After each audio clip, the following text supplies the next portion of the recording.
शीर्षक चाय बेचने वाले से प्रधानमंत्री तक मोदी का सफर।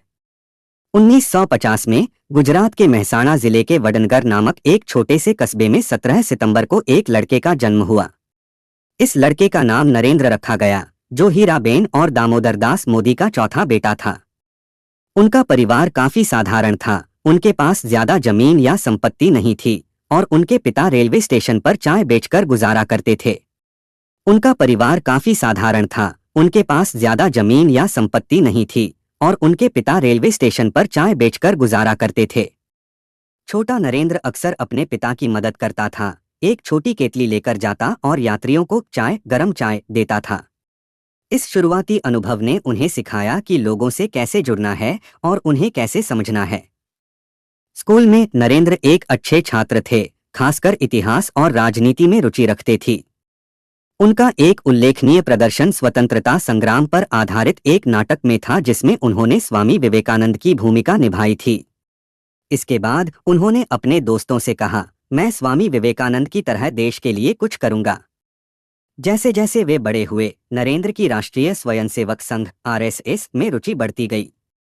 वे सुबह सुबह व्यायाम सत्रों में जाते थे, जहां व्यायाम और देशभक्ति के गीत गाए जाते थे। RSS ने उन्हें अनुशासन, संगठन और सेवा का महत्व सिखाया।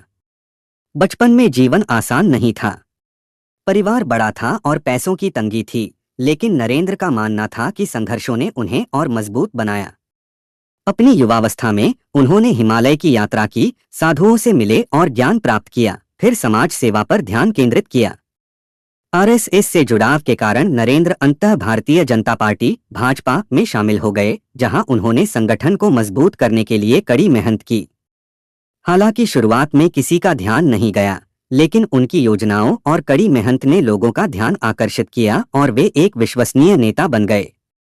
2001 में विनाशकारी भूकंप के बाद भाजपा ने नरेंद्र मोदी को गुजरात का मुख्यमंत्री नियुक्त किया। कई लोगों को संदेह था कि क्या यह चाय विक्रेता राज्य का नेतृत्व कर सकता है, लेकिन उन्होंने निर्णायक कार्रवाई की। बिजली गांवों तक पहुंच, सड़क निर्माण और उद्योगों ने निवेश किया, जिससे गुजरात प्रगति का एक मॉडल बन गया। प्रधानमंत्री बनने का उनका सफर 2014 में तब शुरू हुआ जब बीजेपी ने उन्हें अपना उम्मीदवार बनाया। उनकी रैली जनता के साथ गूंजती रही, क्योंकि उन्होंने वादा किया था, मैं एक चाय विक्रेता हूं, लेकिन मैं यहां आपके सपने को पूरा करने के लिए हूं। उनकी कहानी ने लाखों लोगों को प्रेरित किया और एक शानदार जीत हासिल की, जिससे वे भारत के 14वें प्रधानमंत्री बने। 2019 में उन्होंने फिर से और भी बड़ी बहुमत से जीत हासिल की।